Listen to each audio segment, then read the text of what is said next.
Hello everyone and welcome wherever you are joining us from around the world. It is time to go racing in the GPVWC Academy Series. It's round 11 and we are heading to the Garden of England. We're heading to Kent and the historic circuit of Brands Hatch for two 16-lap races around this 3.9 kilometre circuit, just under 2.5 miles for those of us who speak in different units of measurement. And it is a real pleasure to bring you all the action and all the fantastic racing that is absolutely going to ensure tonight. You join us just in time for the start of qualifying here at virtual Brands Hatch with the sun beaming down into the Garden of England. We've got a little over 12.5 minutes left to run, and of course a private qualifying session as always in GPVWC, and a chance for the drivers to go out there and show what they can do. And it's just them, the car and the track. Of course, if you're new to GPVWC, the Academy Series is the opening run of the ladder, the fifth tier of racing that we offer here in GPVWC. It's where drivers come to make a name for themselves, to show what they can do. No teams, no championship, just pure racing week in and week out to try and get a foothold and try and push themselves forward on the GPVWC career ladder. We are just following some of the drivers around at the moment as they make their way in the early qualifying laps. Kappa looks to be the fastest at the moment. Kavinsky, who we're following at the moment, currently P4, 0.3 of a second off of the fastest time, which now goes to Alessandro Maggio. Of course, the Academy Series, you might be seeing a few familiar names from throughout GPVWC in there. It is open to anybody to come in and have a go as long as they sign up. So there are a few drivers who come in who maybe are a little bit above this level in terms of their performance and are a little bit quicker, but they can come in still and just have a little bit of racing in as well. We've got some team members from GPVWC out there as well, having a good time. Will Panissi, for example, who hasn't set a lap yet. He's, of course, high up in the management structure, GPVWC. Why not let him race? Is the answer. With 11 minutes left to go, it is Alessandro Maggio currently on the provisional pole. Charlie Jemison doing a good job though. Personal best, sector 1 as he comes through Sheens and on the way into Stirling Curve. And it's a personal best sector 2 as well, only a few tenths away off the best time through clearways and into the notorious Clark corner. Goes on for far longer than you realise. You've got to try and desperately not clip the gravel, and all the way over to the right hand side under the front stretch. Get as close to that wall as you can before shooting back out for Paddock Hill and that big drop down for the run up into Druids. It's a lap that's good enough for P2 at the moment for Charlie Jemison in that number 4 car. It runs a little bit wide through Druids, but shouldn't affect him too much. There are a lot of different lines that you can take through there as you go on board with David Dobson, who's just running out of Stirling's now, running onto the grass a little bit as well. Brands Hatch, massive circuit.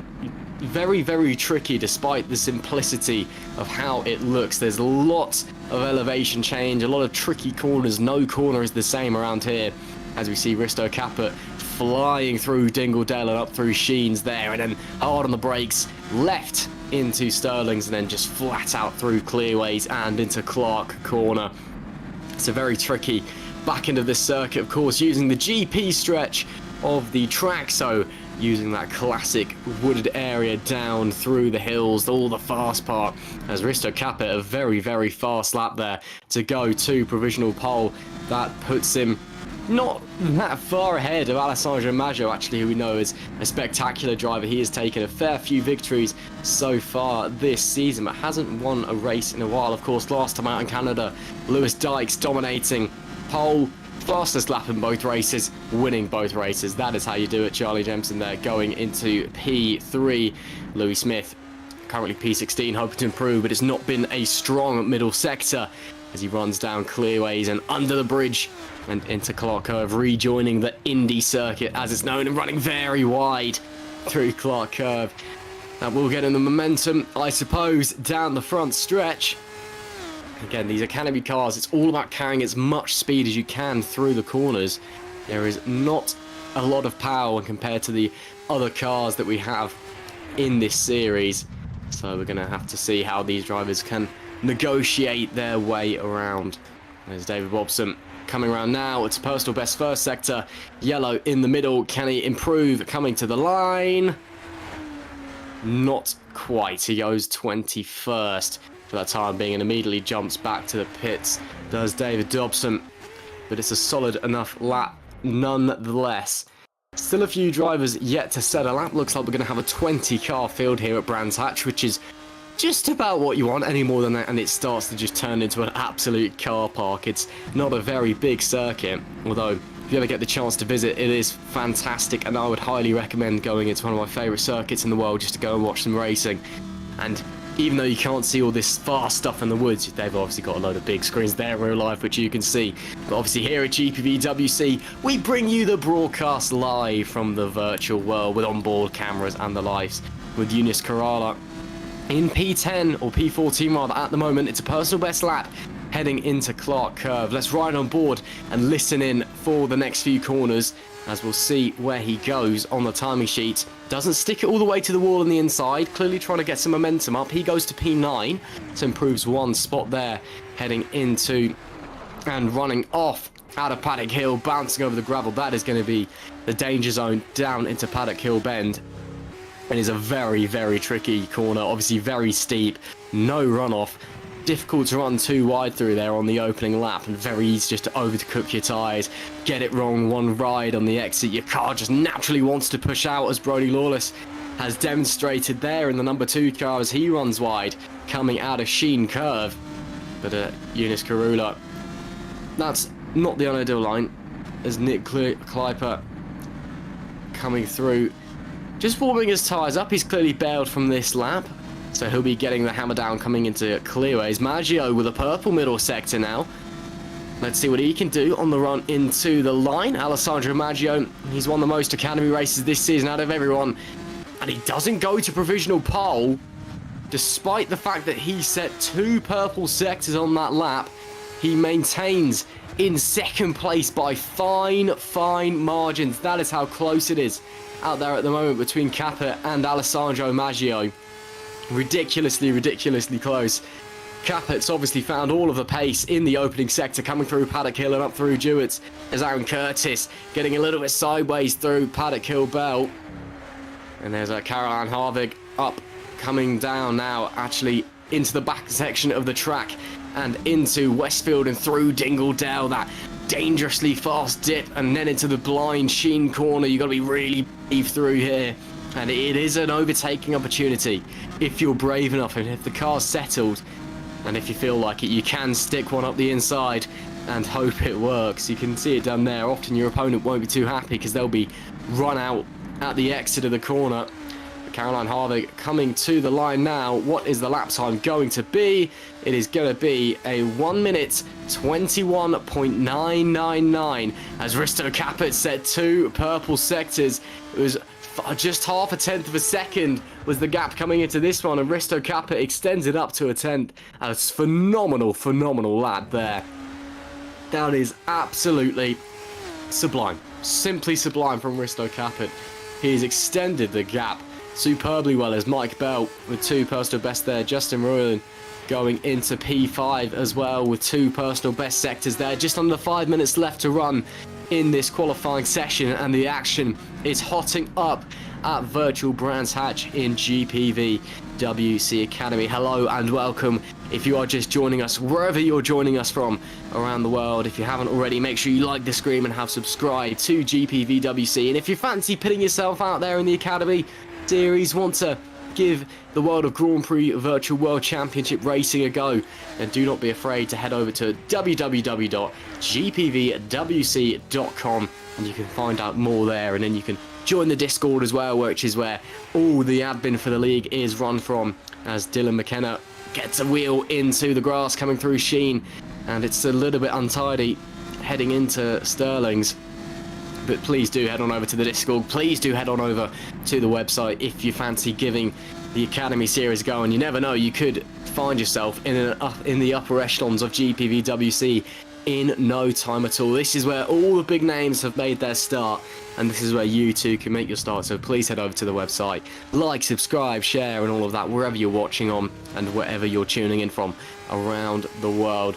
Mateusz Bokolowski putting in some pretty solid laps at the moment as he is running his way around, down through clearways and into Clark Curve, the final corner. Nice and tidy up there, banging through the gears all the way to the inside wall. Of course, in real life, the drivers run to the inside wall because the air is actually thinner against the wall. It's like an oval when you see NASCAR and IndyCar drivers all the way over to Aurora. Straight!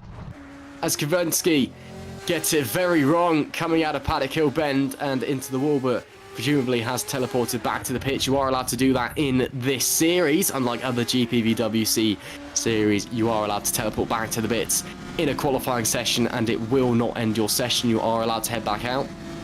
As I was saying though, in real life here at Brands Hatch, the reason why everybody runs so close to the wall down that front stretch as Risto Caput with a purple first sector gets it wrong and slam bang into the outside wall. He does have time to go again, but it was a very solid lap, just pushing a little bit too hard. Alessandro Maggio has a green first sector. That's a personal best.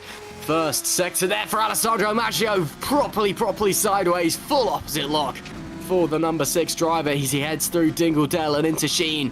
Look at the commitment. Maggio wants that pole position, but it is yellow in the middle sector. He does not improve. He's going to need a mighty final few corners if he wants to head forward and onto the front spot and into provisional pole. Gets a little bit wrong.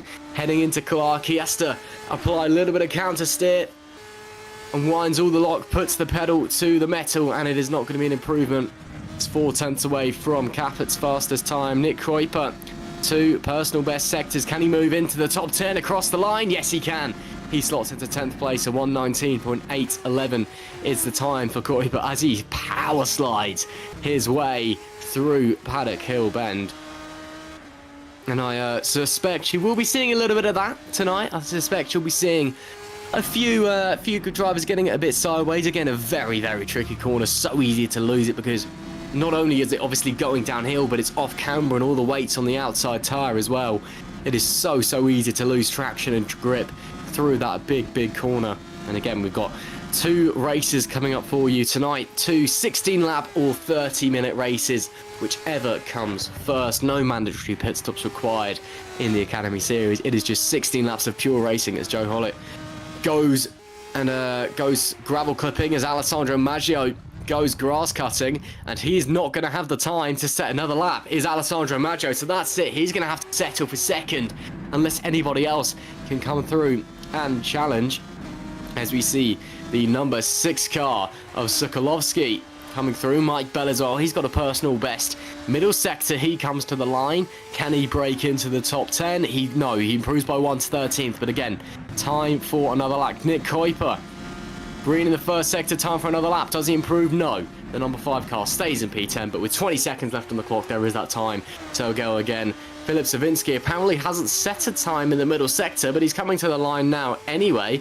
Is Savinsky? Does he improve? No. Must have just been an out lap in the timing screen. Was having a moment. Oh, goodness. Now that was opposite lock. That was full car control at its absolute best. Brody Lawless, checkered flag is out. He's got 2 personal bests. He's in P14. Is the top 10 beckoning for Brody Lawless? He comes to the line. Yes, it is. P9 for the time being for the number 2 car. Aaron Curtis will not head back out. He's going to maintain at that P12 position.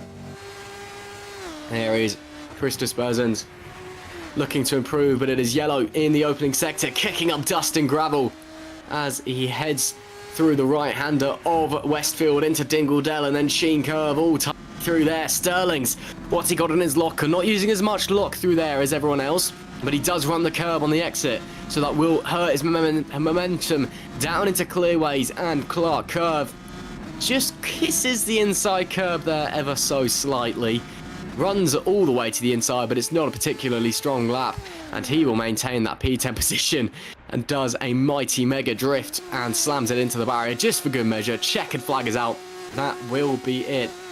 It will be Caput by the looks of things on pole position for your races as Berzens does some donuts. Not entirely sure that's allowed, but it's a private qualifying, I suppose. It's not going to harm anybody else. But there he is in P10. That will be it. in terms of your qualifying for round 11 of the Academy Series. It's Risto Caput on pole by nearly 0.2 of a second. A phenomenal gap there to Alessandro Maggio in sim racing terms.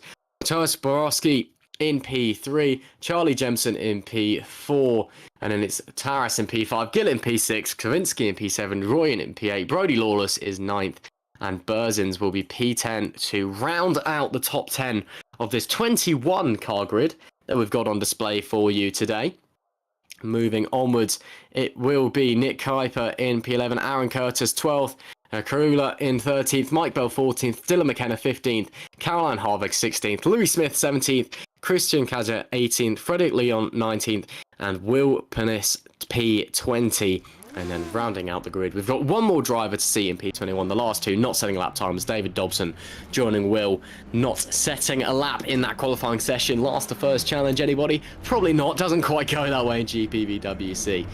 Chaos will typically ensue, but that will be it for your qualifying session here at Brands Hatch.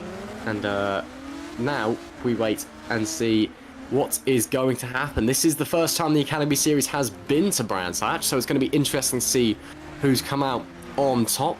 Of course, the Academy Series, we visited Donington Park last year, and so we also went in 2020. And before then, we went to Silverstone, and some big names winning. Piotr Adamczyk winning race 2 in Donington Park last year. So who's going to win this time out in Brands Hatch, or virtual Brands Hatch anyway, for the Academy Series? 2 16-lap races to look forward to here of this 3.9 kilometer or just under 2.5 mile circuit. Of course, no Lewis Dykes here today. He dominated last time out in Canada. No Carlos Santana as well, who I think takes the award of having the best name in all of GPVWC, sharing his name, of course, with the Guitar God. He's had a fair few race wins to his name. He's not here either. Neither is David Young. Neither is Yassi Lettinen. The last driver to win a race who is here today was Alessandro Maggio, who took a sweep at the Dubai Grand Prix, and he's also had victories in Austria, in Malaysia, in Australia, at San Marino as well. And then we've had no other race winners so far in this series are here with us today, apart from Mike Bell. He also took victories in Malaysia and in Austria. It's going to be interesting to see how it all unfolds coming into tonight. But it looks like we've got a very exciting pair of races lined up for us. And as I speak, I believe that sliding into the virtual commentary box alongside me is Edward Hunter, if Ed can hear us. Hello, Edward. Yeah, you're correct on that one, Ross. It's great to hear from you again. It's been a while since we commentated together. I think it was Formula Sim Racing. But yeah, great to be back in Academy and at Brands Hatch. It's a home race for me. It's probably the closest racetrack that I can think of, apart from maybe the Formula Race at Excel in London, but I think it's pretty equidistant. Yeah, does that really without count? wishing to give myself, well, it's a racetrack. It's not a permanent racetrack, but I mean, it still exists in the real world at a certain point of the year.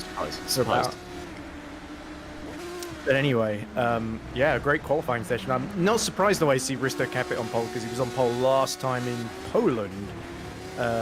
At the Polish racetrack, that's name escapes me, but unfortunately race 1 didn't quite go to plan for him when Carlos Santana was able to get through, because Risto made a bit of a mistake. So I think Alessandro Maggio, making his return after a few races absence from Academy, is looking to upset the apple cart for Risto Caput once more, I think, in race 1. But it's really going to come down to whether Caput messes up on the first lap, or the first couple of laps rather, I should say, or if he can build another lead to the point that he could be comfortable. But I think Maggio is going to push him all the way, because we've seen his pace. He may not be that much slower than Risto Caput, but over the course of a 13-16 lap race, you're really going to see that gap either extend or potentially be close all the way through, as it tends to be in Academy. Well, hopefully Risto Caput's got his mistake out of the way, because you may have just seen in the background that we actually tried to take the line for the Indy circuit down into Clearway. He's quickly realised his mistake, and quickly realised that there was a barrier in the way, stopping him from taking the short track, and made his way back to the pits. So hopefully that's his his mistake done and dusted, and hopefully he can get in the right headspace and move forward for the racing tonight. We're just in the warm-up session at the moment, so we've got a few minutes of drivers just checking that everything is all okay, make sure everything's working, the setup's all fine before we head into our first of 2 races tonight, both 16 laps, and of course no mandatory pit stops. It is just pure racing out there tonight, and we'll have to wait and see. Again, as you said, Alessandro Maggio making his way back to the Academy Series for the first time in a little while. It's been a few races since we last saw him, but again, P2 on the grid. He'll be looking to move forward. He's obviously very, very strong in the races as well, but Risto Caput will, of course, be looking to convert from his pole position to keep and going. 5 minutes to go until we line up on the grid for our race 1 tonight here at Brands Hatch in virtual Kent, should I say, in the Garden of England. The sun shining, nice and warm out there, 20 degrees at the moment, of course. We're using live weather adjusted for time. So that is what the weather is like at Brands Hatch in real life at the moment. It's just that we're pretending it's a few hours ago in game, so the sun doesn't set in about 20 or so minutes, and suddenly we're plunged into darkness and cold and wind and all that as you usually get at British racetracks. So you'll be seeing the drivers out on their warm-up, just getting some things in. But Edward, it's the Academy Series, obviously drivers with a lot to prove. They're looking to kind of make their name, make their way forward on the GPVWC ladder and prove themselves to teams higher up the ladder that they should be taking a gamble and they should take them on board in the higher series. And it's going to be interesting to see. Brands Hatch, it's quite a tight circuit, not a lot of overtaking opportunities. You can squeeze your way through at a few unexpected places if you're very brave. But it's going to be interesting to see how all the racing unfolds, and especially down into Paddock Hill as well. A big, big corner down there into turn 1. Could be seeing chaos over the first few laps. Yeah, especially when you've got the run from all the way from Clearways into Paddock Hill. It's almost like a big bowl, that whole section, isn't it? I've spectated there in real life, and it's almost like you've got the right-hander we see them going through now, and then there's another right-hander, and all the elevation as well, as you say, makes it a little bit trickier to set up and overtake, but you can get them right, especially in these Academy cars. We've been to circuits where you might think, oh, it's a little bit tricky to overtake here, and then suddenly you've got people going 3 or 4 wide somehow, and Brands Hatch. Admittedly one of the smaller circuits on the calendar, but I'd be very confident that we're going to see some great action here, especially a bit further down the field. I feel like Caput and Maggio are probably going to rocket away from everyone else, and it's the likes of Charlie Jemison and co behind that are all going to be in a massive train. Yeah, I think we're going to have to wait and see what's going to happen. Of course, no DRS here at Brands Hatch or in the Academy Series, but yeah, Maggio and Caput, they are phenomenal talents. I think I'm going to have to agree. I think we'll be seeing them pulling a bit of a gap fairly early on and just trying to bite the bullet and shoot away. And I think the action really is going to be further down, fighting for that remaining podium place. And the place is all within the top 10. But of course, a 21-car grid. By the way, Ross, the reverse grid race as well. So yeah, that's true. Top 15, that's the crucial moment. We've seen people crash into each other, fighting over that 15th place spot on the final lap of the race. I think it was Oscar. We saw somebody going over someone else. Yeah, that's how obviously they were fighting. And then someone else just went by the both of them and inherited that reverse grid pole. So it's really going to come down to that, isn't it? Anything for pole position. I mean, again, that's part of the beauty of the Academy Series and the fact we have 2 equal races, but one of them is reverse grid. It gives those who maybe don't quite have the pace to be up the front all the time, or maybe encounter a bit of misfortune in race 1, it gives them the chance to give it a go from the front and show what they can do when they're running up the front. And as well, it gives the people who, if they're dominating in race 1, as we perhaps are expecting Maggio and Kappa to do so, it gives them an opportunity to show what they can do to the teams above and show how they can race further down the pack and hopefully come through the field and put on a fantastic display for us as well. We'll just have to wait and see. 2 minutes left in the qualifying session, although that will end early. We will jump over to the grid before the warm-up session comes to an end. So we're going to have to go and see again. Hello and welcome to everybody wherever you're watching around to round 11 of the GPVWC Academy Series here at Brands Hatch. We are moments away from race 1. It is Kappa sitting on the pole position with Alessandro Maggio very, very close behind him, and Jemison rounding out the top 3, and it's looking like it's going to be a fantastic pair of races today. We're seeing here actually a few drivers maybe putting on a bit of a race for us in the warm-up session. That's not entirely normal, but do what you want to do, I guess. It doesn't hurt anybody if you crash into anyone. It is just a warm-up. You don't have to pay the hundreds of thousands of dollars if you damage a virtual race car. Funnily enough, it's all free. It's all virtual, apart from the cost of the car and the entry fees and all of that. 1 minute to go on the clock. We'll jump over to the grid shortly and then head away on our formation lap. Edward, Brands Hatch, it's a tricky circuit. I know we've been talking about it already. What's the game plan heading into this one, especially into race one? You know, you're against a load of other guys who maybe don't know this circuit as well. We've never been here in GPVWC Academy before. You know, what's the game plan heading in and tackling this tricky little track? Well, it depends where you qualify, of course, doesn't it, Ross? Those who qualified near the front, they'll be like, right, let's see if we can get a gap to the guy behind, get comfortable and sort of settle in for the next 15 laps after the first lap's completed. For everyone at the back, it's sort of survival, essentially, especially once we get to these high-speed corners. And you see there, somebody absolutely stranded on the exit there and avoided very well by the whole train of cars led by Joe Gillette and Dylan McKenna. In fact, Dylan McKenna just being overtaken there by somebody in the pink car. But anyway, we shouldn't really be commentating over this because it's not really an actual battle. Like you say, it's people just messing around in the warm-up. And like you say, it's no danger of damaging the car, but certainly danger of bruised egos, that's for sure, which you don't really want before the race starts. No, not ideal, but, you know, some of the drivers like to go out there and just have a bit of fun. Other drivers prefer to sit out the warm-up, you know, maybe just have a stretch, last-minute toilet break, get a drink, get a snack in and all of that. It's really just different image to have in your head. Yeah. Drivers using the loo before the race starts. Jump out the sim rig, run a few roofs over, quickly go to the toilet, jump back in just in time for the race start. Brilliant. But yeah, no, the warm-up is it is a good way to see, you know, inside different drivers' heads and how different drivers like to use these sessions. Some drivers, you know, Joe Gillette, for example, just going out there and having a fun time racing each other. Some drivers like to go out and just, you know, use it as to get your head in the game, just warm up, get yourself ready to go racing. Some drivers like to smash into the barrier at hundreds of we've just seen there. Yeah, get it out of your system. They continue, yeah, get it out of the system. Do it now, not in the race, because that's when it counts. And then some drivers prefer just to skip the session entirely. It really is just down to personal preference whether you run the warm-up. It is not a mandatory session to run into. You're not going to get penalised if you don't go and do it. But the checkered flag has now waved for the warm-up session. We are getting ready to go racing for the first of our two races, 16 laps or half an hour, whichever comes first. Joe Gillette there topping the warm-up session, although in the grand scheme of things, it doesn't really matter, to be brutally honest, what the lap times are. But good to see it's so close between the top three out there. They were running pretty close to each other out on the racetrack as well. And there you see 11 out of our 21 drivers out there tonight didn't even going up. So shows what it means to some of the guys out there. But to others, it's an important session to get your head in the game as we get ready to go racing for 16 laps for race one, and then of course 16 laps for the reverse grid in race two. There you see the cars disappearing. They'll be making their way over to the grid shortly. They'll just be popping up in midair for race one, 16 laps. And Ed, it is looking like it's going to be a good race. Again, the front two very close together. Kappa and Maju behind. It looks like we're going to have a close battle for that podium place and the remaining place in the top 10. And then, of course, that all-important 15th place for the people down the back of the grid. That's where they want to be finishing if they want to be in reverse grid pole. Exactly. We got some very, very quick drivers that are a little bit further down in the pack. The likes of, I'm thinking of Brody Lawless in 9th. He's finished on the podium a couple of times. We've got Oliver Tarras in 5th with Jemison and Sokolowski ahead of him as well. I think that's going to be a great fight. And let's not forget Mike Bell down in 14th, winner of race 2s on multiple occasions.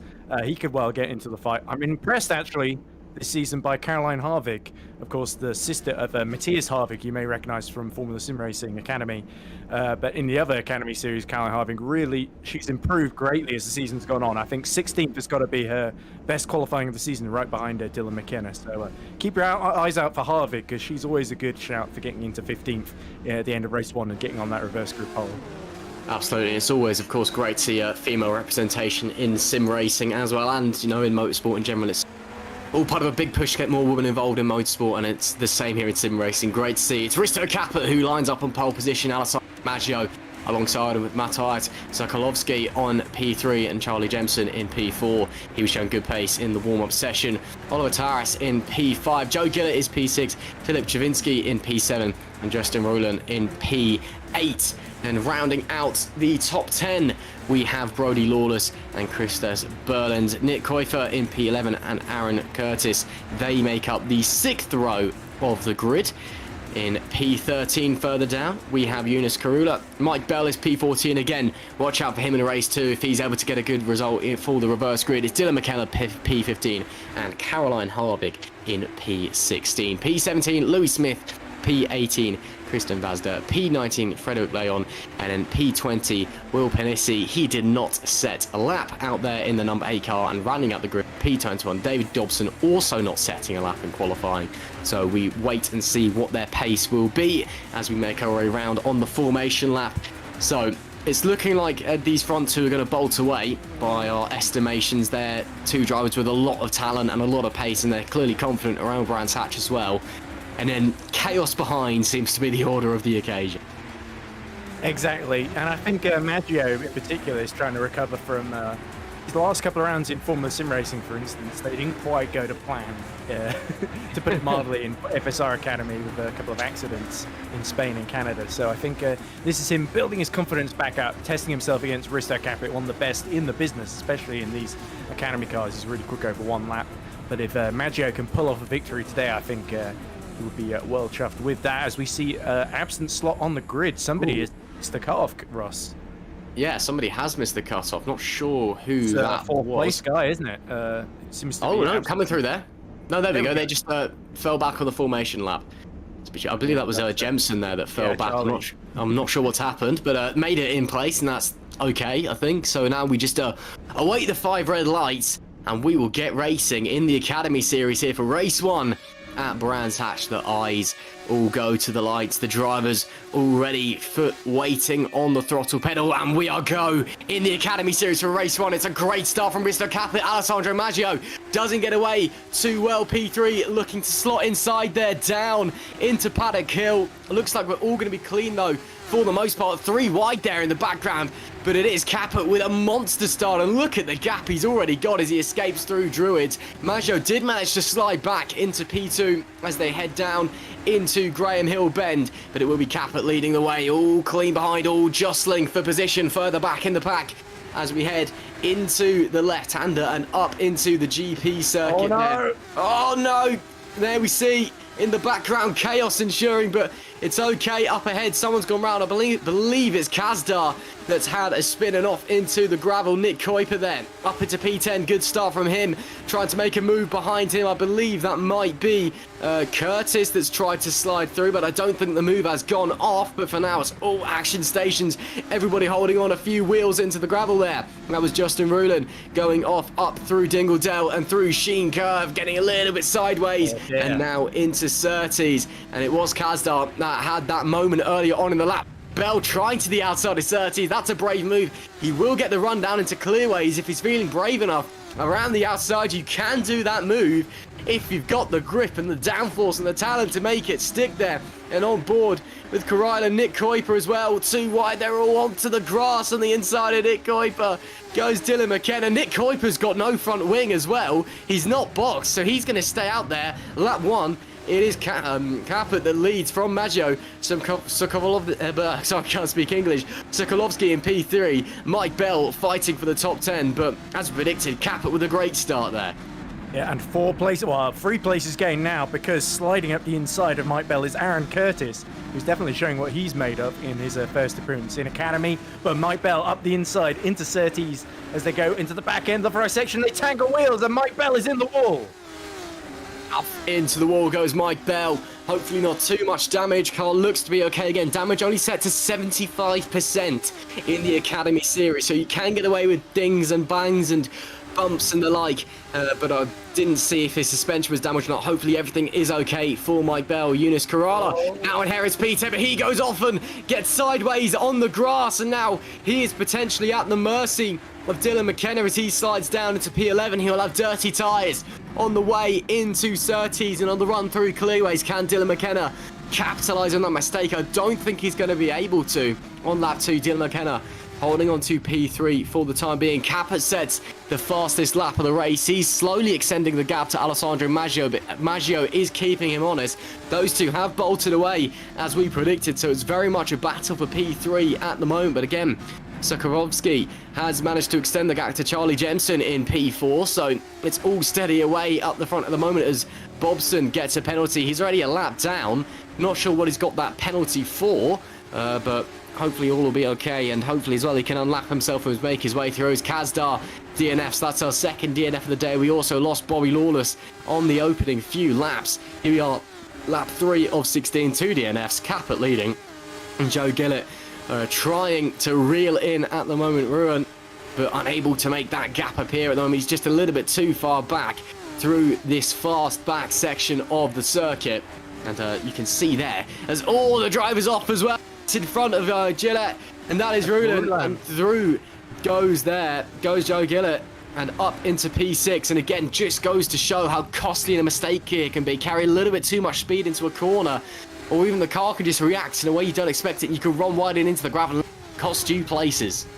Exactly, Ross, and we saw Rulan do what Jonas Karula did the lap before, but Karula was just about able to hold it with 2 wheels on the track, the other 2 constantly cutting the grass, but unfortunately Rulan pushed this like a little bit too far, and the pink car has lost that 6th position to Joe Gillett, who very gratefully takes it. But here's Sokolowski now chasing down Maggio, and it was so crucial for Maggio. He was on the outside. Sokolowski made a better start, but Maggio was able to sweep back around the outside into Druids to hold on to that 2nd position. He gets a little bit wide into Surtees, so Maggio, far from challenging Risto Caput, is fighting for that 2nd position as somebody is spun. Is that Dobson, I believe? I believe it will be, yeah. 2 laps down already.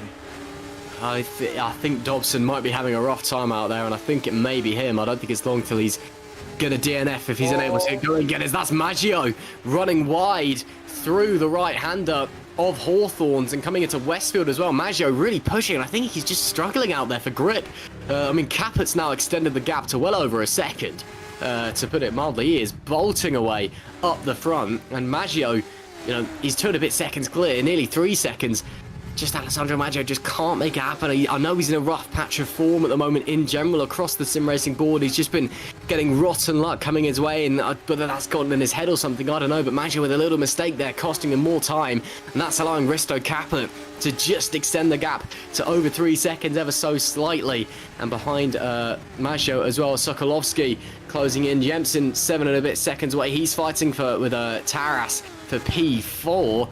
But it will be Caput who is controlling this race on lap 5. There we see Joe Gillett as well in P6. There's a bit of a battle going on then for P4. These 4 cars from 4th down to 7th, all quite close together. Justin Ruland, after a mistake early on, managing to recover fairly well. And it's a bit of a game of cat and mouse. No one's quite willing to make the move, because if you do make the move, you don't want to make a mistake again. There's no runoff here. It's grass, it's gravel, and then it is wall.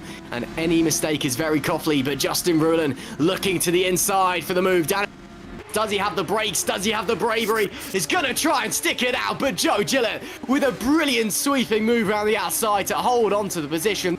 Brilliant stuff. Brilliant bravery from both of these drivers through Dingledale and up into Sheen Curve. Can Ruland stick it at the inside? No. He has to back out of that one, but Gillett did leave the door open. This is fantastic racing from these two, and a super respectful racing from these two as well. It is absolutely great to see. Ruland clearly has the faster car, Ed. I'm not sure it's going to be long until he finds through. Yeah, I think we're definitely ruining that mistake from earlier, but full marks to Joe Gillett. He was not about to be intimidated out of the way, as Carlos Sainz Jr. might say. As we go into another lap 6 now, and Caput has extended that gap to 3 seconds then. So Maggio started to stabilise a little bit, but especially in the first sector, Caput is really going for it, and so is Royland into Druids. Yeah, he's looking absolutely everywhere. Is Justin Ruland, but he just cannot make the gap appear. Gillett is doing a spectacular job of putting his car in exactly the right places to keep the pink number 5 behind him, but you can see the pace that Justin Ruland Charlie off the road. Yeah, off the road. Ahead goes Charlie Jemison. He's potentially going to lose a place here to Taras, and they draw side by side on the run down into Can Taras sweep around the outside? I think they're going to be side by side through Hawthorns. This is amazing stuff. Taras with a phenomenal move down the outside into Hawthorns. Gets a little bit sideways, so does Charlie Jemison as they head through the right-hander there and into Dingledale, but it is a phenomenal move from Taras to make us through, and look how close they are as well, with Jemison making that other mistake and getting sideways. Now Gillette's looking for a move. on the run down into clearways. Phenomenal action here in race 1 of the Academy Series of Brad. Now to the inside, Joe gets the door, slammed on Ruland, but Ruland, they're going to go 3 wide down the front straight away. This is phenomenal racing. Ruland is going to make up 2 positions if he plays his cards right. Gillett sweeps around the outside. He gets into 5th. Ruland somehow ends up with nothing out of that. That was brilliant action. Yeah, Paddock Hill, not usually a place you see people trying to go 3 wide there, and something had to give there. And indeed, Charlie Jemson makes another mistake on the exit of Druids, and through Graham Hill, Ben has to hold off Justin Ruilan, who is again just blocked by everyone and asunder as he gets pushed onto the grass there. So Jemson, not in a good mood after being shuffled down to 6th position. It's hard racing, but it is fair racing, and that is exactly what we love to see. Is Ruland getting pushed all the way to the grass. Jemson rather does not want to give up any more position. He has to hold around the outside. Ruland having to give way and concede the position for the time being as they head into Hawthorns off the road ahead in front of them. Gillett again, I think, running wide through Hawthorns and coming through Westfield and up through Dingledale. Here they are. You can just tell how hard they are pushing out there. Aaron Curtis now looking to make the move on the driver in front. Berzins, those guys very, very close together. We've got just battles everywhere we look through the field. Justin Ruland now maybe is the time for the dive into Paddock Hill. If you make it stick, it is a good place to overtake, but it's tricky. But coming down the straight, looks like Charlie Jemson has the straight line advantage.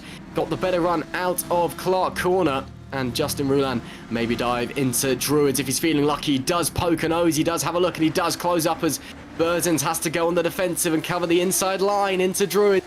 Again, probably the best overtaking spot on this entire circuit. Just stick it up the inside, whack on the brakes, and let it work your magic. And in front again, Jemson running wide, he's feeling the pressure, and there goes Ruland to the inside. That is a superb move from Ruland up the inside at the left-hander of Surtees. Brilliant, brilliant stuff. Can Jemson fight back heading into the back section of the circuit? That was a great move, and it's been a great battle between those two so far.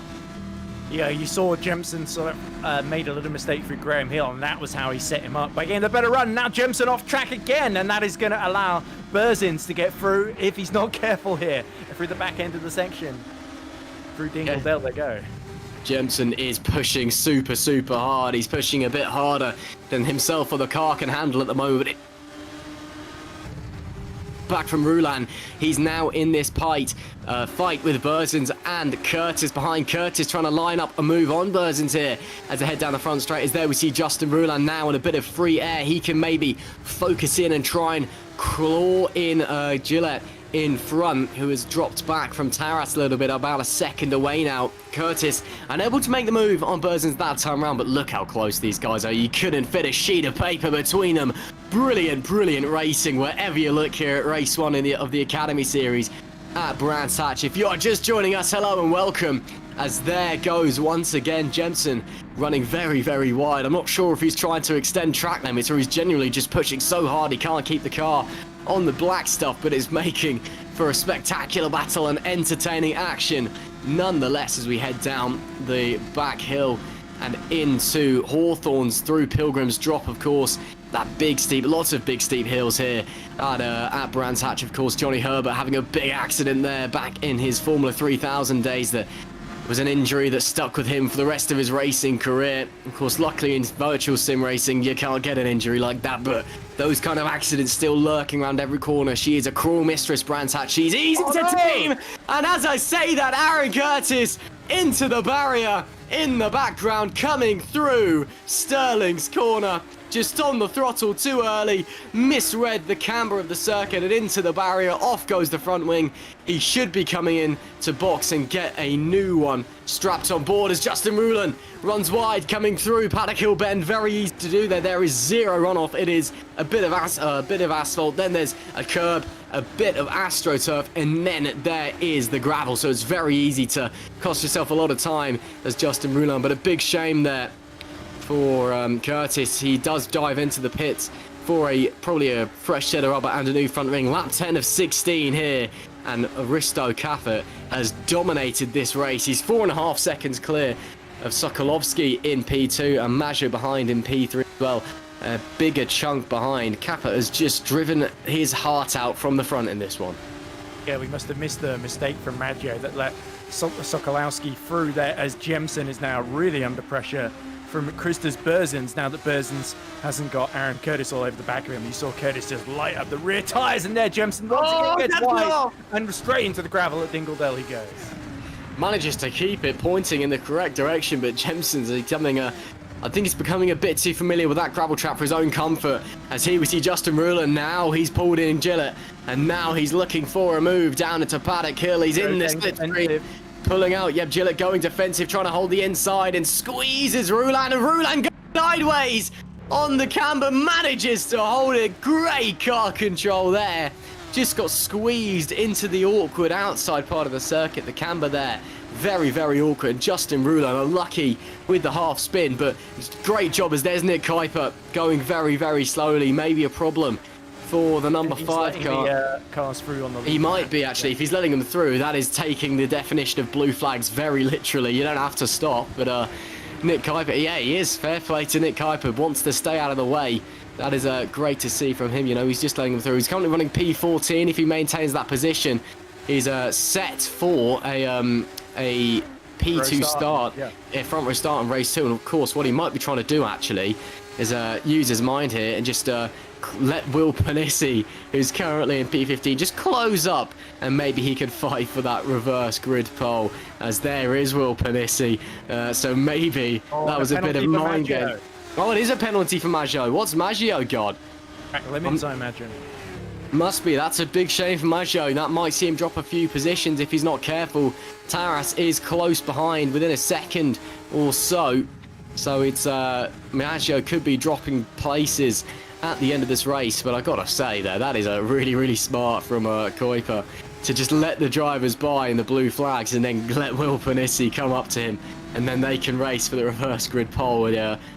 Battle of the slowest, I suppose. Here we see Aaron Curtis, currently running P13. Dylan McKenna in front of him, the first of the lapped cars, and he's looking for a way through. Dylan McKenna had a look there on the inside of the left-hander, but unable to make the gap appear as they head through Pilgrim's Drop and into Hawthorns. It's very, very close wherever you're looking through the field, and it's great to see racing action absolutely everywhere here in the Academy Series. Aaron Curtis having a look there into Westfield. That is not really an overtaking corner, as there's a car facing the wrong way. I'm not entirely sure. Leon in the yellow Academy. Yeah, it was Frederick Leon. He's currently last of the runners, and it's not quite been his race, this one. But Taras has made a mistake. Down. He's dropped down to 8th there. He has as well, so Taras dropping places as well. Aaron Curtis still trying to put the pressure on Dylan McKenna in front, and now they're going to draw side by side on the run into Paddock Hill. You don't really want to be far on the outside there, as we see Savinsky trying to close into Taras, obviously, who's just made that mistake as they on the run through Clearways and into Clark Curve. And it's going to be Taras maintaining that P8 position for the time being as we go on to lap 13. Christos Berzins rather, closing in on the driver in P4, Gillett. Obviously, who's inherited... Actually, no, it's not Gillett. Ruin's made a mistake. Ruin's gone off somewhere. He's dropping position. So, Maggio and Ruin, they've gone off somewhere. Maggio had to serve that penalty. Oh, of course he did. So, Maggio had to serve the penalty. But, yeah, Ruin... He's right behind Jemson, so all is not lost for Maggio. He could still get a P6 here, but it's damage limitation, really. It made his life much harder than he really needed to. And amazingly, Joe Gillett has inherited the podium here, Ross. He has indeed. He's on board with Ruland now. Once again, looking at Berzins. Oh, great save, Justin Ruland coming through. Second great save he's done today, isn't it? That we've seen. That is brilliant. He's showing car control at its absolute finest. Justin Ruland, full opposite lock, and just correcting the rear end, stepping out. Superb stuff from the number 5, currently running in P5. This is great racing action. We've started lap 14. Only 3 laps left to run. You can tell I dropped maths after my GCSEs, can't you? And actually into the pits comes Justin Ruland, so he must have a penalty as well, or he's got damage that he wants to repair. Of course, no mandatory pit stops in the Academy Series, so Ruland comes in to sacrifice that P5 to Charlie Jemson. Maggio will get back into P6, and Rulin goes up with the jack, so maybe he's got damage. He did drop back. He was running ahead of Burzens earlier, but slipped back, so maybe a bit of contact with the Baron. He just wants to repair his car and head back out, or maybe he just wants that reverse grid pole. It is a big opportunity. You know, also he got fed up being stuck behind Burzens and wanted to set it could be. Maybe you just got bored.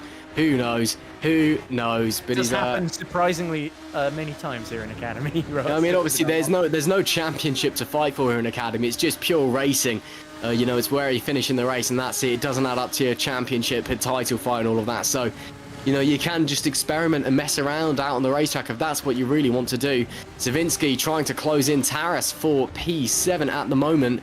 We're not far off being on the penultimate lap of the race. Taras gets onto the brown stuff, onto the gravel. That'll cost him a bit of time through Dingledale and up through Sheen Curve. That brilliant blind right-hander, which we see him go through now. Oliver Taras in that number 1 car, I think, hasn't quite got the pace to hold off Savinsky, but of course it's one thing to catch a driver, take them.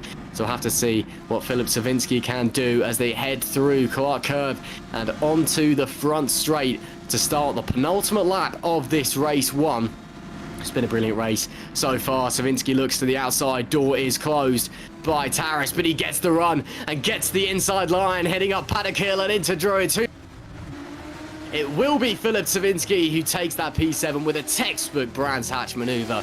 Superb stuff from the number 3. Maggio is fighting ahead with Jemston as well for P5. So Maggio incredibly is going to get into the top 5. He can just find a way around Charlie Jemston, who's shown himself to be very difficult to overtake today, Russ. He is indeed. He's Charlie Jemston doing a superb job. That grass being thrown up in front of them, that's that battle. This is superb stuff wherever you look. I mean, look, there's nip and suck. There's nothing to separate them. As there goes Maggio to the out. Heading through the corner, just a little off tap from Alessandro Maggio. Now it looks to the inside through Dingledale and through Sheen Curve. That's a super move. If it comes off, they touch. Maggio goes and onto the grass. This is brilliant racing. Alessandro Maggio isn't going to make it happen this time. They're going to go onto the last tap this time round. So Maggio will have the opportunity to get into the top 5 one final time. He's got a lot of pace on board that number 6. I mean, look at that. Look at the run that he's just got out of Clark Curve, coming down into Paddock Hill Bend. Down the main straight, hard on the brakes. Who's going to be braver? And Maggio just shoves out Jemston. Textbook Paddock Hill maneuver there. Again, you don't see them often, but when you do, that's how it happens. Just shove your opponent out because there's no runoff. They've got to lift off the throttle, but can Charlie Jemston come back and fight back for that P5? But of course, behind him, he's got to worry about Savinsky and Taras as well, who are not far behind, and I'm sure they wouldn't mind P6 either out there as we head back onto the GP circuit down at Surtees. Of course, you can flick right there and head onto the Indies.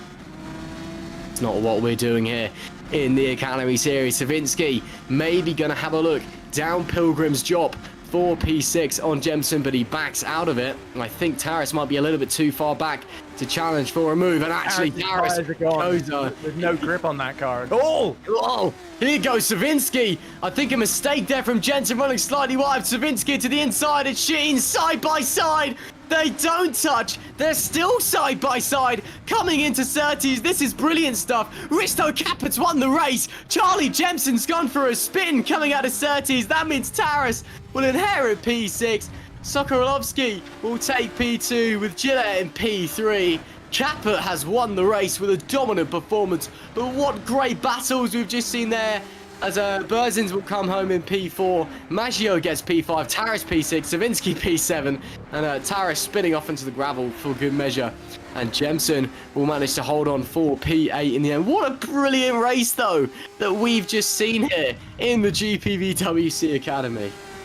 Well, it certainly had its fill of incidents. Not many people finished the race. We saw right at the end Justin Royan retiring, but I think because Caroline Harvick was still just about going at the end, she is going to inherit, like I predicted right before the race started, that P15 and our reverse group pole, I assume, is Karula is going to finish without a front wing down in 10th. So that summed up his day, I think, so far.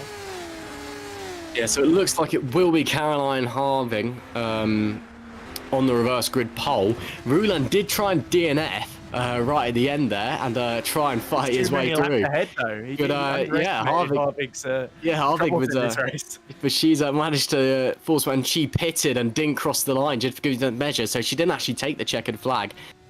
But she will inherit the reverse grid pole with Rulan alongside her, Kuiper in P3 and McKenna in P4. But that is your results from race 1. Risto Kappa with a monster performance. Sokolovsky comes home in P2 with Joe Gillette rounding out the podium. Kristaps Berzins in P4, Alessandro Maggio in P5, Oliver Taras in P6, Savinsky 7th with Jemson a disappointing 8th, he'll feel at the end. Mike Bell was 9th with Kerala rounding out the top 10 here for race 1 at Brands Hatch for round 11 of the 2023 GPVWC Academy Series. It was Aaron Curtis in 11th, with Dylan McKenna in 12th. Nick Kuiper was 13th. Justin Rulan was classified 14th, but he did not finish. Caroline Harvick is 15th. She'll start from the reverse grid pole. And then, unfortunately, we lost William Panissi. We lost Leon. We lost Vazda. We lost Dobson. We lost Louis Smith as well. A whole host of drivers not making it to the end of what is a relatively short race. Just 16 laps around what is already quite a short track, quite a quick lap run here. Brody Lawless as well. Unfortunately, we lost on the opening lap. But they'll be back for race 2 action. Of course, a reverse grid down to P15 as well. So fear not, there's still plenty more GPVWC action to come to you tonight from Brands Hatch and plenty to look forward to. But Ed, that was an absolutely fantastic race, that was. Yeah, certainly it had some very exciting moments in there. And shout out to Sokolowski to be only 8 seconds behind Capit, given the performance he put in. But I think it's about time for us to go over to a break, Ross, so we can get our breath back before race 2, which is bound to be more of the same, I imagine. I think it certainly will be. Stay here, don't go anywhere. We'll be back after a few short moments to bring you the reverse grid race 2 action.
Hello, everyone, and welcome back to the GPVWC Academy series. And you join us in time for the reverse grid race 2. 16 laps, same as race 1. It's just that the driver who finished 15th, that being Caroline Harvig, will start from pole position, and chaos will surely ensure, especially after that action. I'm joined once again by Ed in the virtual commentary box, and Edward. We had a brilliant race 1 here at Brands Hatch, and reverse grid, throw that into the equation, and we've got the makings of a masterpiece here in race 2. It was certainly a race of attrition, particularly a bit lower down, but a brilliant opportunity for Miss Harvig, Caroline Harvig, who of course was on reverse grid pole back in Dubai earlier in the season, and we saw she didn't make the best of getaways from the line, but she did get her best finish of the season in 12th. So let's see if she can exceed that, because if there's chaos behind, there's every chance that Caroline, starting so high up, can avoid some of the chaos, can at least get maybe a top 10 out of this. I think that would be a big sign of progress for her. But she's going to have the likes of Ruilan and co all over behind her, trying to get up the inside into Paddock Hill Bend. And like I said, Caroline really needs to ace that start as best she can to hold on to the lead for as long as possible.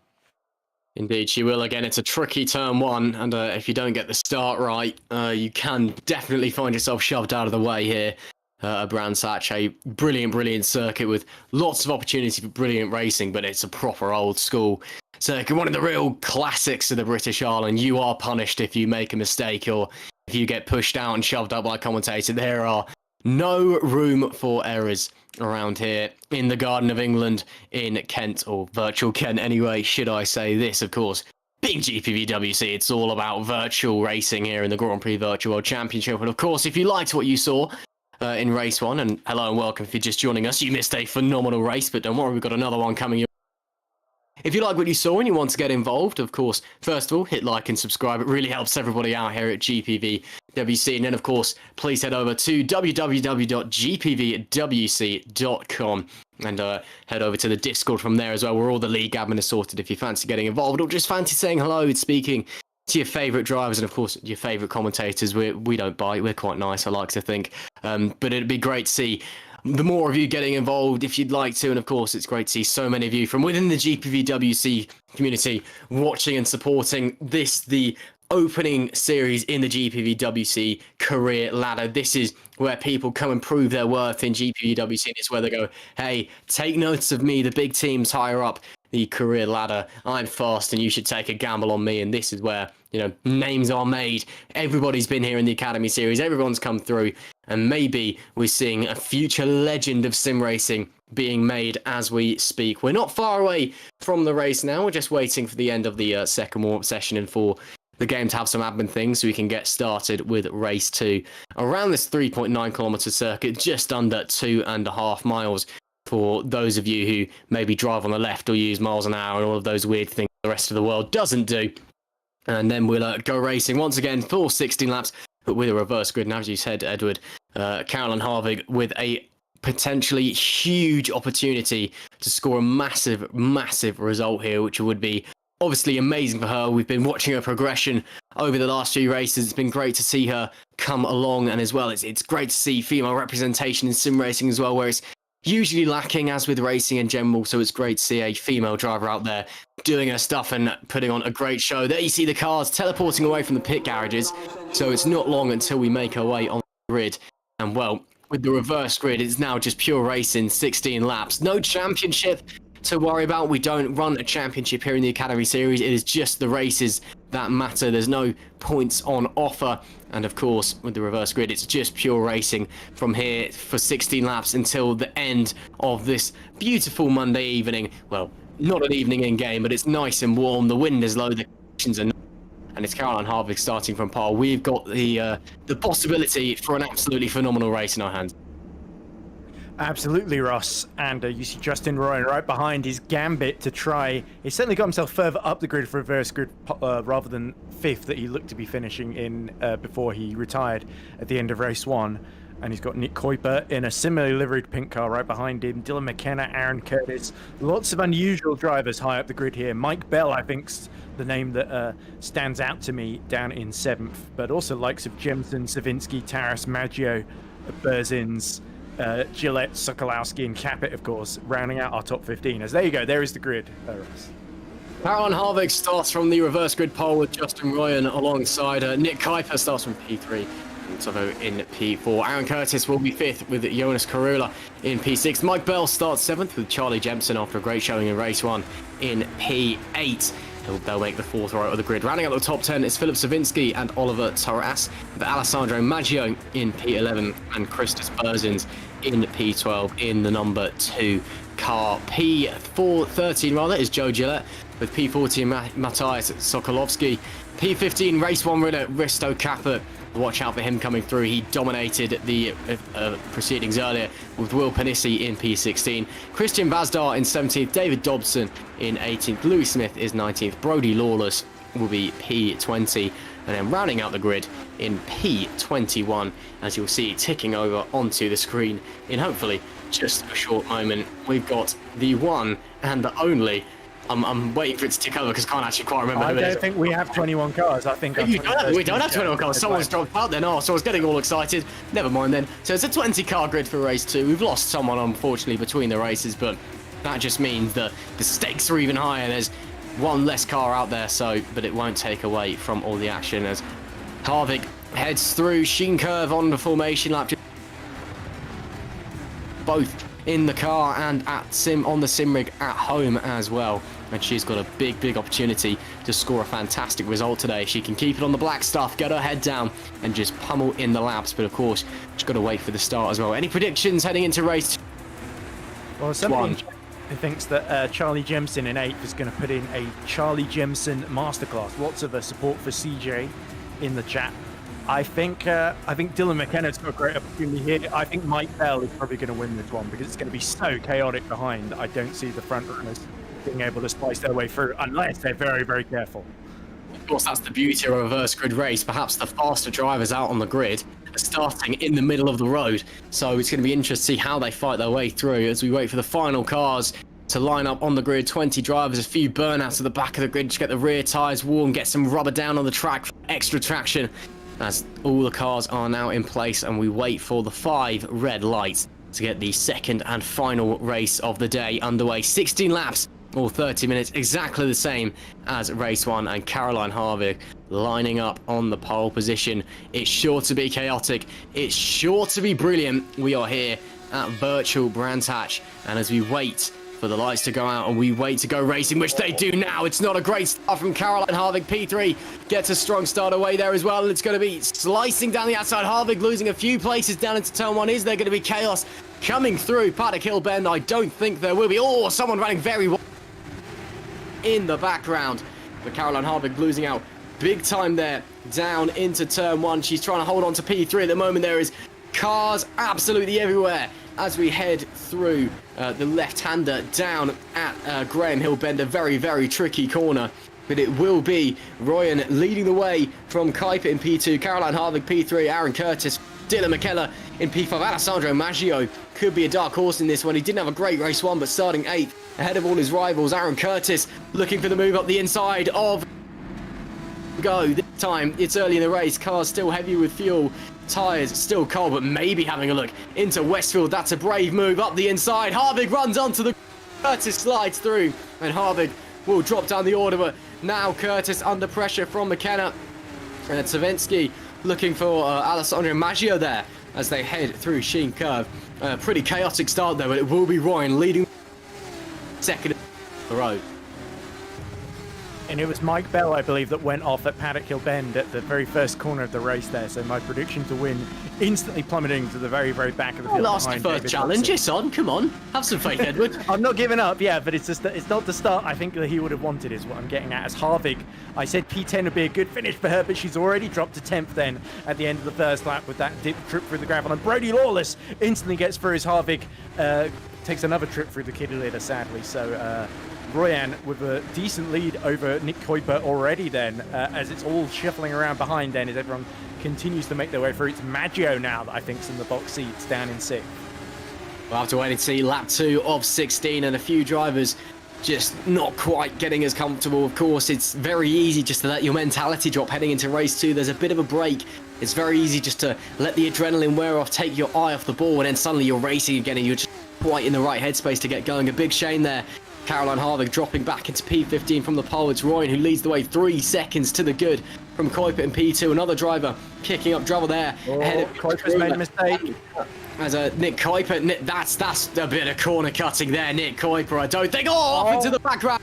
Was that Karuna? That was McKenna. Has he gone round? I think he's managed to keep it in the right place, but he's lost a lot of his time. And Savinsky now on the run into Clearway. He's looking for a way as they head through Clark. He decides to back out, try and get the switch back down onto the front straight away. He will get the switch back. Oh, superb. Yet aggressive defending from McKenna there. He's chopping this way and that way, but manages to keep Savinsky behind. Making a move right behind at the inside. Oh, they're all over the shop. Heading through Paddock Hill. Maggio got sideways. He's going to have to give the position back up to Joe Gillett. Up the inside of McKenna goes Savinsky into Druid's textbook maneuver there. Gillett maybe having a look down now into the left-hander of the Graham Hill bend, but unable to make the gap appear for the time being. But this is phenomenal racing in the mid-pack. Maggio looking for a move to the outside, almost touching wheels. Maggio sliding through the left-hander, but he's managed to keep the momentum. He'll get the run and the slipstream down. Pilgrim's drop. Joe Gillett does drop to 8th place. Maggio will have the inside line, but can Gillett break into the right-hander? No, he can't. Maggio slides on through. A lovely, lovely move there. Gillett now back into Westfield. No, decides to hold place, coming through Dingledale and on a run up to Sheen Curve. It is super close. You couldn't fit a paperclip between these lot up there from P5 down to P8, and Jemson not far behind Joe Gillett either. But Maggio makes his way up into P7th, and now he's trying to pounce on McKenna as well. Oh, they touch on the straight. McKenna gets out of shape, touches with Maggio. Maggio has to get well out of the throttle. They make contact. Maggio then drops behind Jensen to the wall as well, and he's coming. Yeah, he's got damage. So Maggio into the pits. He's coming in for repairs. A big shame there for Alessandro Maggio. Another one of your predictions, Ed. Falling out of the ways. McKenna gets sideways. Can he hold it? Wow! Through Paddock Hill, all sorts of sideways goes Dylan Mahela. Great car control coming through the drop of Paddock Hill and manages to keep it on the black stuff. This is amazing stuff. Maggio's got through there. He did indeed. Maggio's actually DNF'd from the race, and Maggio decided it's not worth it to continue. Caroline Harvin make to P14 there and is not far behind Sokolovsky, who was really fast in race 1, but just hasn't been able to get the pace going so far in this race. He's only been able to work his way up to P13. Royan, I think, has made a mistake as well, because Aaron Curtis up only half a second behind.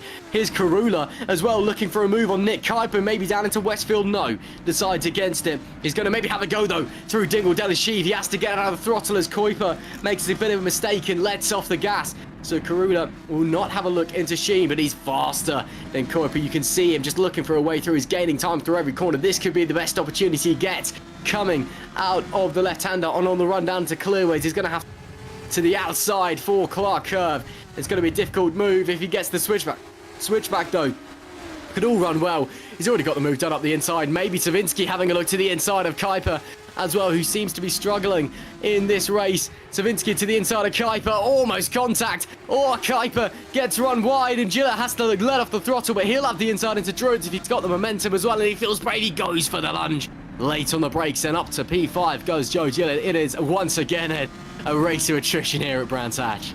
Yeah, so these three, Karula, Savinsky, Gillett, have made the most progress up the order from where they started. But now the thing is, do they start fighting each other, or will they work together to try and catch Aaron Curtis ahead of them? And there we go. There's your answer. Karula going really wide out of Surtees and giving Savinsky the run. Is he going to push him on the grass here? Just leaves him enough space, but no more than absolutely necessary runs. Indeed, we've lost Dobson as well. In the time being, Savinsky unable to make the outside. Savinsky to the wall. A big smash by Joe Gillett, because Gillett is off as well, Doris. I didn't see contact. There might have been neck cut. I think Savinsky may have just lost the rear, overcorrected hard into the wall. Big damage to that number 3 car. Drivers are going to be going through. He's going to be holding up Christus Burzens as they head through Sheen Curve. Indeed, off in front as well went Karula. And that is a big shame for Savinsky. Sensibly gets out of the way. Oh, and Gillett getting smart there and using the damaged car and the slow Burzens behind to slide through into P7. But a big shame that Savinsky out of the race as well. Unsurprising. That huge hit into the wall. coming out of the right-hander down at Hawthorns and all into the grass there. Risto Kappa forcing his way through on Taras, and he's making his way through the field now on lap 6. Your race winner from race 1, Risto Kappa, getting the hammer down. Brilliant racing from everyone involved. It is chaos everywhere you look here in race 2 of the Academy Series in GPVWC here at Brands Hatch, and absolutely phenomenal action. Ruler does lead the way, but Aaron is very close behind, only 7/10 of a second, of course, with this another series at another track. Strange, but it's Academy at Brands, so there's no DRS. This is all about what you can make your car do with the driving talent. Roland running a little bit wide there out of the right-hander and coming through Dingle Dell. There is Joe Gillett looking for a way through on Charlie Gems, heading into Westfield. Gets on the brakes a little bit earlier, and actually that was the smart thing to do as Jemson runs off. Gillett slides through up into P6, and Jemson really struggling. He's going to lose more positions heading into Sheen Curve there, and might lose another one as well if Taras get the run coming into the left-hander. Risto Kappa was one of the ones who slid through, and he's actually having a look on Berzins on the run through clearways and into Curve. Unable to make the move, but he could get the momentum down the front straight. He is ruthless into Batakill. If he gets the inside, you will get shoved out. And Risto Kappa using the slipstream to his advantage. He's going to have to go to the outside. It's clever defending from Berzins there. Kappa, though, unable to make the move. He might be able to slide a lunge up the inside into Druids. I don't think it's going to be close enough, though. And no, he's going to have to make the outside work. And more, maybe he's drawn wheel to wheel. Oh, that's a phenomenal move from Risto Kappa if he makes it work into the Graham Hill bend. Risto Kappa take a bow around the outside of Druids. That is brilliant racing from your race 1 winner. Yeah, and Gillett is already getting into battle with Dylan McKenna up ahead of them. And we saw McKenna lose it and be collected by Maggio, sadly, which ended Maggio's race. So I think Risto Kappa would do well to learn from that and take the cautious approaches. There we go. Joe Gillett gets back through as we go right on board with Taras through Hawthorns as he chases down Charlie Jemson in front of him.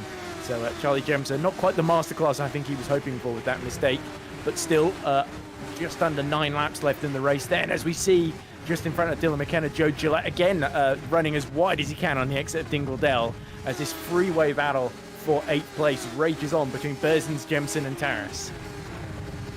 Yeah, this is phenomenal action here. Lap 8 of 16, halfway through this race. Jemson running a little bit, getting slightly sideways, coming through Clark Curve, so we'll lose a bit of momentum, but the slipstream to his advantage. Is he able to make a dive into Paddock Hill? No. Decides to stay behind the 9th place driver for the time being, and again, actually loses a bit of time in the dirt. Yeah, Kuiper running wide up the inside. That's Risto Kappa with a huge dive bomb on McKenna coming through, but McKenna with the switchback, able to regain P6 heading into the Graham Hill curve.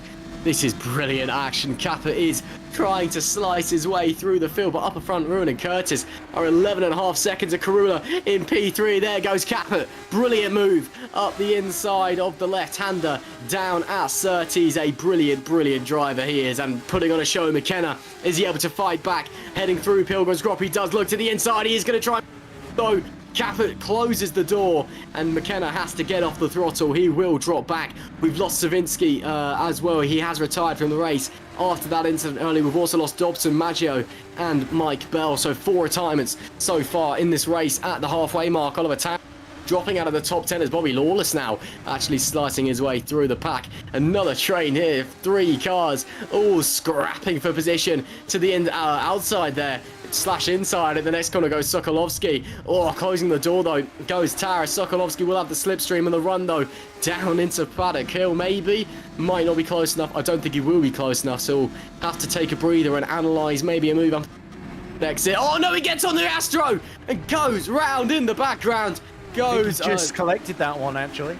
So if he's held it, that is for Mateus. If he's held it, that is incredible stuff. Jemson losing places there, gaining places rather, on Bobby Lawless. Bobby Lawless, is he able to slide back out the inside with Taras behind, almost banging wheels as they head down the straight into Surtees. Lawless to the inside, gets the move done. I think there actually was a slight touch between the pair of them as well. He takes P9.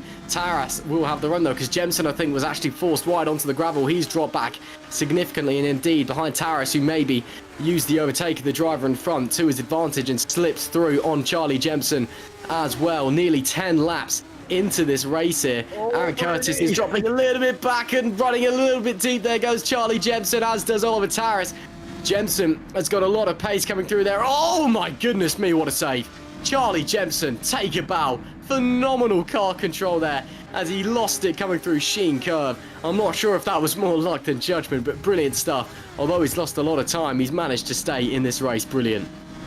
Yeah, and Brody Lawless, let's remind ourselves, started 20th and last on the grid. He's up to 9th.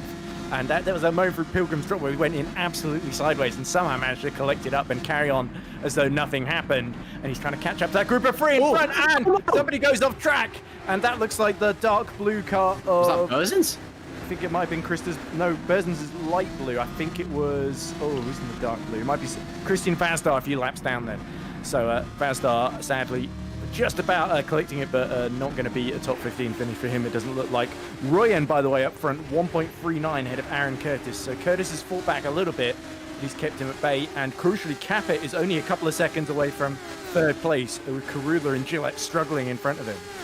Indeed, Kappa is absolutely shifting. I don't think he's going to have the time to make it up onto the top podium, but he could definitely find his way into P3 here if he fights for it. Brody Lawless in P8, looking for Berzins, who is still going at the moment a little bit wide. Catches the curve a little bit. That'll cost him time. Coming through Dingledell and up through Sheen, and actually wide in front of them as well, I believe. That's Dylan McKenna, Charlie Jem. Wow. Wow, super move from Charlie Jemson. CJ touching wheels and forcing Kuiper just wide. Oh, through. look up front though. Up front as well, a big battle, scraping CJ with perhaps the move of the race so far. That was superb stuff. Up into the top 10, we are scrapping left and right. That is McKenna and Caput, or Brody Lawless rather, and McKenna swapping places. Lawless gets through a little bit sideways through Paddock Hill. McKenna will have to see the position for the time being. Brody Lawless, though, is absolutely flying in this race. McKenna looked to the inside, wasn't able to make the move, and just behind them as well, Berzins and Taras absolutely flying. Jemson might be closing in if these guys are still fighting and losing time the whole race long. This is GPVWC Academy Racing at its absolute finest, everybody. You have tuned into an absolute treat here in race 2 at Brands Hatch in GPVWC Academy. There goes Resto Grippet up to the inside. Gillette manages to keep the momentum going as well. Oh, this is superb stuff. Risto Kippet has got the pace. It's not going to be long until he finds a way through, but these guys are going to defend like their life depends on it. Joe Gillette holding on for the time being, coming through Sheen Curve and into the left-hander. It's going to have to be a run through Clearways maybe for Risto Caput, who has just been absolutely flying at the moment. Rulin and Curtis still leading the way. 5 laps remaining, lap 12 of 16. These lot are about to go onto, and it is a 3-car fight for that final podium place. Brilliant action. And this is a really unenviable position for Joe Gillette, because if he tries a move up the inside potentially, or even the outside, he's really brave, and if it doesn't work out, then Risto Caput's going to be all over him then, as we see Berzins continuing to pressurize Dylan McKenna, who is struggling to hold on to that P7. Up the inside goes Berzins at Druids. Yeah, great move there by Christos Berzins. Not done yet. Oh, it's not done yet. And holding on there then, McKenna, Oliver Taras looking the whole time they're doing it and looking potentially for a move, and maybe looking to the inside. Berzins as wide runs McKenna. Berzins does slide through. Taras has to get off the throttle, but he's got the momentum. Let's have a look to the outside as they head through the Pilgrim's Drop, and onto the grass goes Taras. He's pushing that hard down the straights. He's trying to run on the grass. Behind them as well, Jemson maybe closing back in this 3-car fight. Absolutely magical stuff here as we head through the back section of the track, heading through Hawthorns and down through Dingledell and up to... There's Risto Caput. I think Karula's made a mistake, yes, because he's dropped out of third position. So now Joe Gillette, under even more pressure from such a phenomenally quick drive to hold on to that final spot on the podium. Risto Caput can now take his time, wait for the right moment in these last 3 laps to set Joe Gillette up and swipe his way through. Absolutely. Then there were 2 in the battle for third. This is brilliant stuff. Risto Caput, clearly the quicker driver, but Joe Gillette is doing a phenomenal job holding his position for the time being from that number 3 car. Obviously the race 1 winner.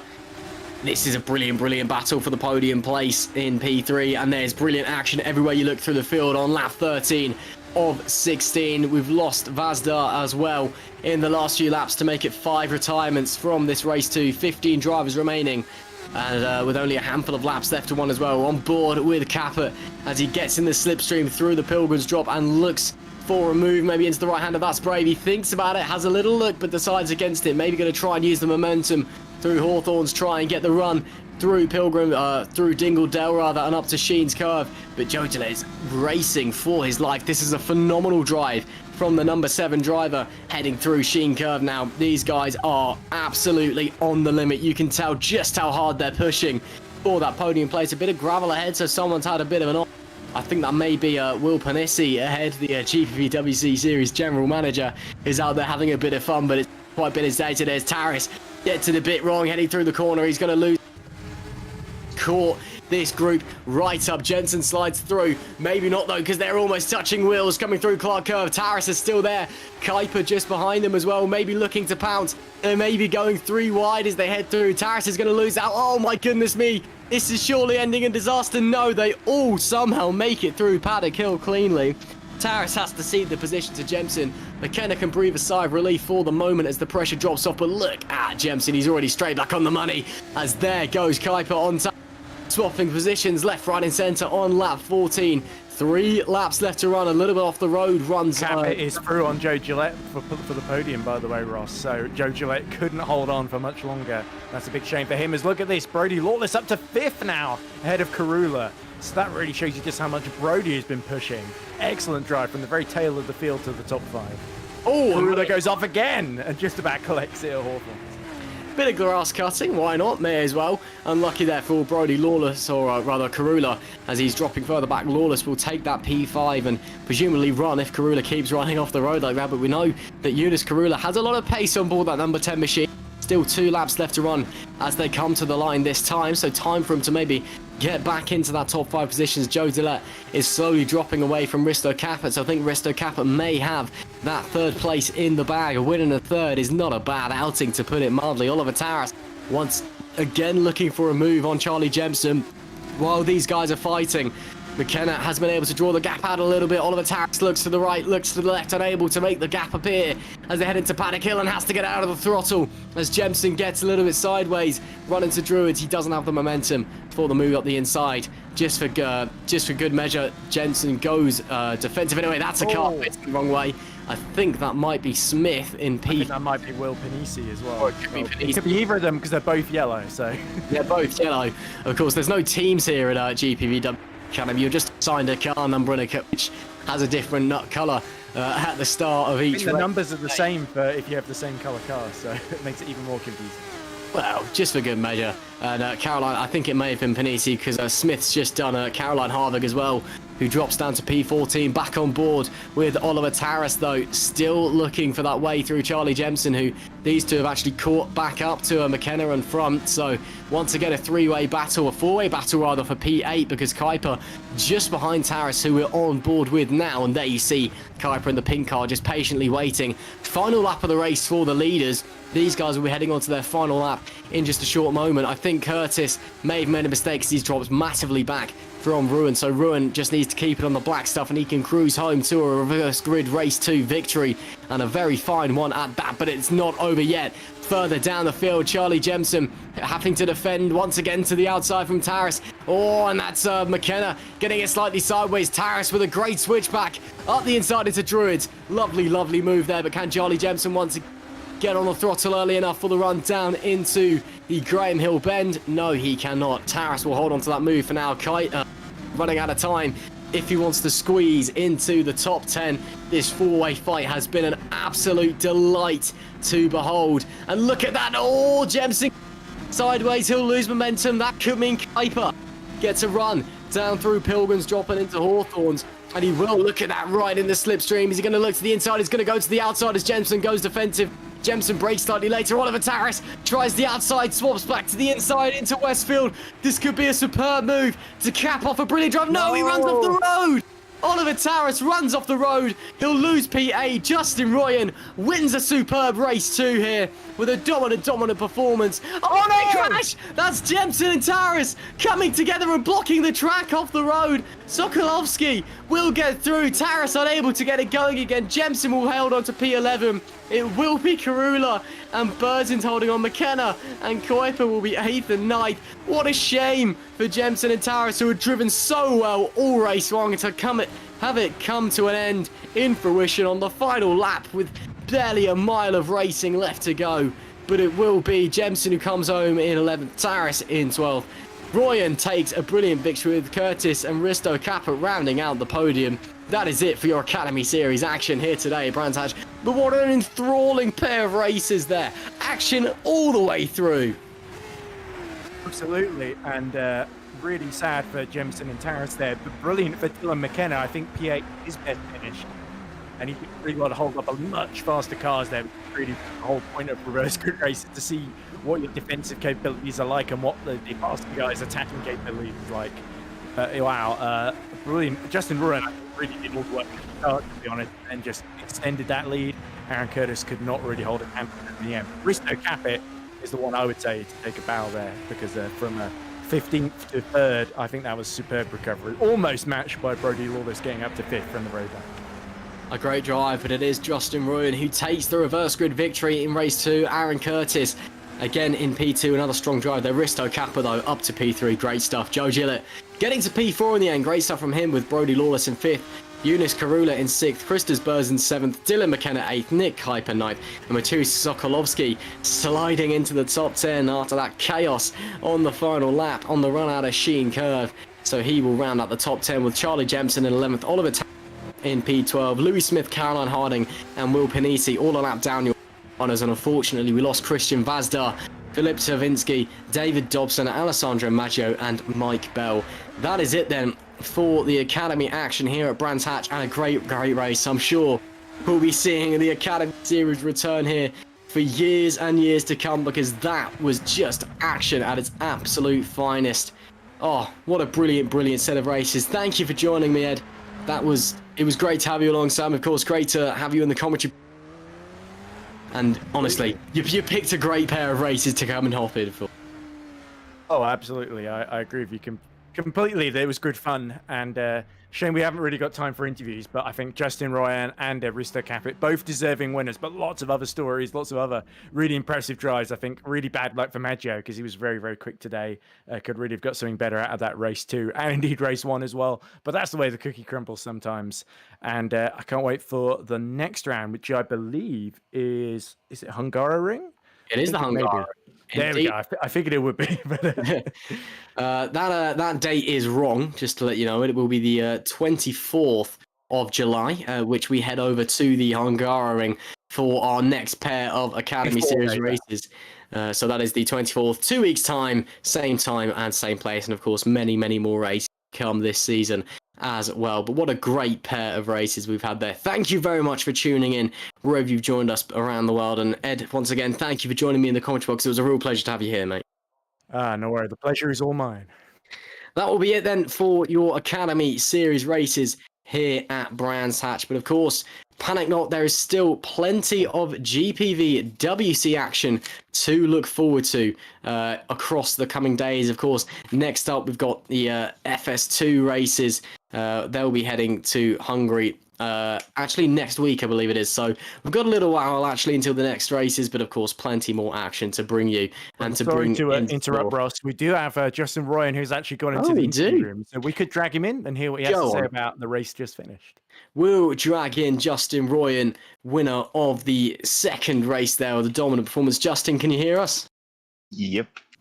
Well, Justin, a great race 2 out there, taking a very nice win, and kept it on the black stuff amidst all the chaos. That must feel pretty special.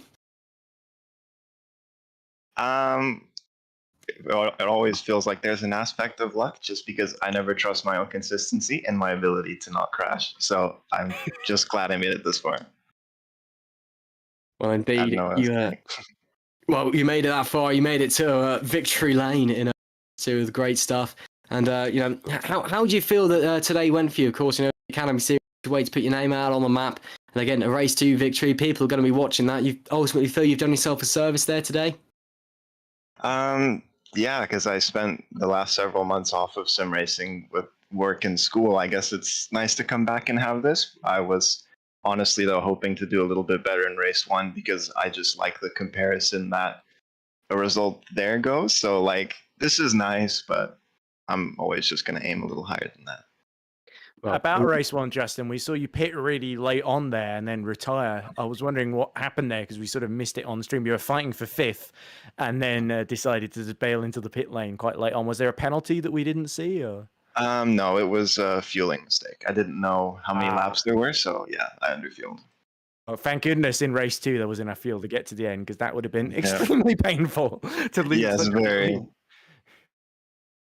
And well, Justin, what was it like racing around here at Brands? I mean, it's obviously a very, very circuit, and it's not one that we've come to in GPVWC before. So is it one that you're hoping to make? I kind of like the aspect that it was new. I feel like I like tracks where everyone feels a little bit newer, at least on the car and track combo. And otherwise, it was a bit infuriating just because of the bumpy nature of it. The car is not really set up super well for it, in my opinion. And so it was watching myself crash lap after lap in practice was like not giving me a good outlook on how I do in the race. But it turned out how it did. Well, thank you for joining us anyway, Justin, and a great job out there with a race 2 victory. So thank you very much, and best of luck for the coming round. Thank you.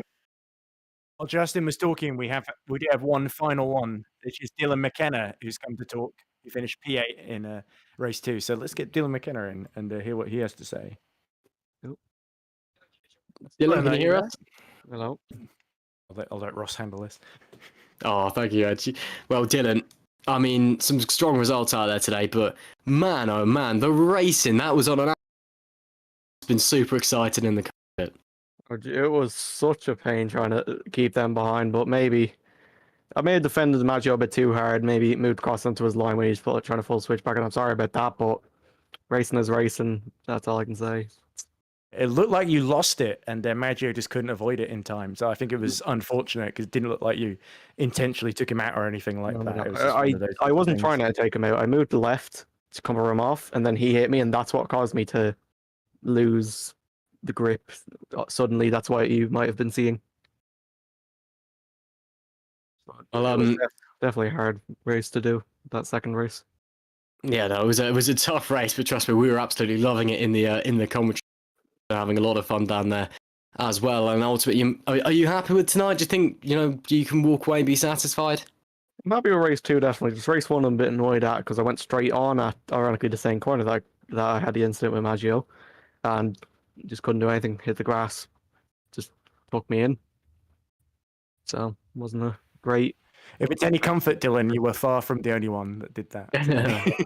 Yeah, I just like it was off left, right, and center. I'm surprised I didn't go off more in the races. But it certainly looks like race 2s are the big opportunities for you at the moment. You're certainly impressed with your defensive driving, holding up a whole train of cars. That orange machine is like just a immovable object at the moment with you behind the wheel, isn't it, Dylan? It's like wherever they go, you're there to cover them off. I just throw a wall on the track. You might as well be the orange wall.